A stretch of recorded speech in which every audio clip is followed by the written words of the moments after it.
तो आज का मुकाबला है गल्फ जायंट्स और डेजर्ट वाइपर्स के बीच। ILT20 2025 का है ये मुकाबला दुबई इंटरनेशनल क्रिकेट स्टेडियम में।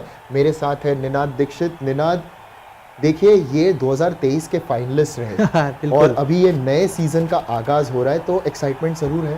बिल्कुल एक्साइटमेंट ज़रूर है। गल्फ जायंट्स ने पहला मुकाबला हारा, लेकिन डेजर्ट वाइपर्स ने अच्छे अंदाज में वो मैच जीता था। और टॉस पर क्या हुआ है देखते हैं। डेजर्ट वाइपर्स ने टॉस जीतकर उसी टेम्पलेट को फॉलो करने का सोचा, पहले गेंदबाजी का निर्णय लिया और एक बड़ा बदलाव वाइपर्स में देखने को मिला क्योंकि वानिंदु हसरंगा वापस आ गए लाइनअप में। जी, वानिंदु हसरंगा जो कि एक बहुत अहम लेग स्पिनर है, उनका प्रयोग किया गया। डेजर्ट वाइपर्स लाए उनको प्लेइंग 11 में।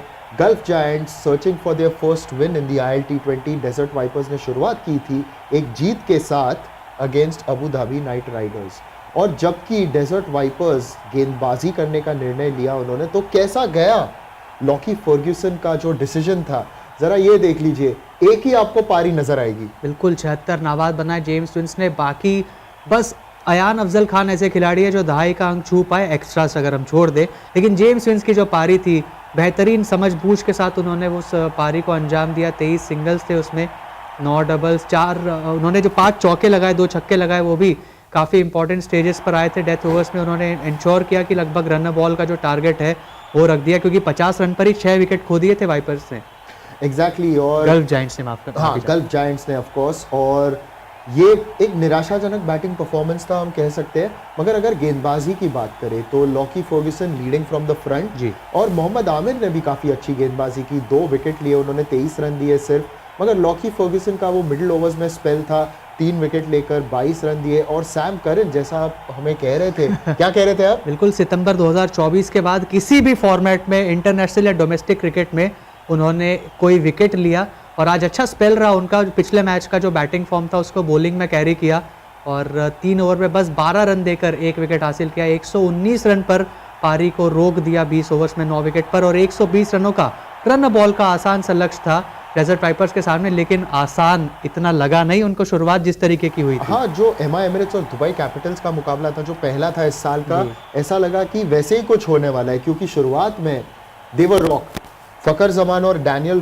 लॉरेंस एकदम बैक टू बैक आउट हुए, और फिर एलेक्स हेल्स, सैम करन बल्लेबाजी कर रहे थे, although Alex Hales had a lot of luck going his way. बिल्कुल। और फिर जैसे वो आउट हुए तब लग रहा था शायद यहाँ गल्फ जायंट्स कुछ ना कुछ करेंगे। अयान अफजल खान, आजम खान माफी चाहता हूँ, वो आउट हुए, और उसके बाद it was the Sherfane Rutherford show with Sam Curran holding on to one end. Definitely Sherfane Rutherford ने बहुत बड़े बड़े हिट्स लगाए, एक मैक्सिमम के साथ ही मैच को फिनिश किया मिड विकेट के ऊपर से।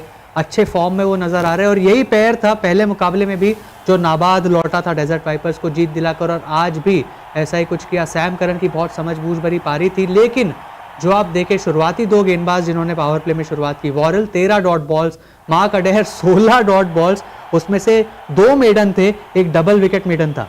और एलेक्स हेल्स का कैच 2 बार छूटा उनके गेंदबाजी पर, जबकि 2 स्लिप लगाए गए थे। और अगर कहीं ना कहीं वो 7 for 3 होते ना तो बिल्कुल, तो बहुत, या फिर मान लीजिए अगर 12 पे भी 3 होते तो डेजर्ट वाइपर्स पूरी तरीके से दबाव महसूस करते, मगर आखिरकार उन्होंने जो है अपना मैच अपने नाम कर लिया रदरफोर्ड के बदौलत। और ये रहा मैच का समरी। गल्फ जायंट्स ने पहले बल्लेबाजी की जब डेजर्ट वाइपर्स ने उन्हें आमंत्रित किया, और 76 नॉट आउट की पारी थी जेम्स विंस की। Lockie Ferguson the pick of the bowlers with 3 for 22, और जवाब में डेजर्ट वाइपर्स वो रॉक बाय मार्क अडेर, मगर उसके बाद सैम करन, शर्फेन रदरफोर्ड का उनका ही शो था, और ये मुकाबला 6 विकेटों से अपने नाम कर लिया। बिल्कुल, और बेहतरीन अंदाज में डेजर्ट वाइपर्स ने मुकाबला जीता, टॉप ऑफ द टेबल पहुंच गए। 2 मुकाबले खेले और दोनों ही जीते।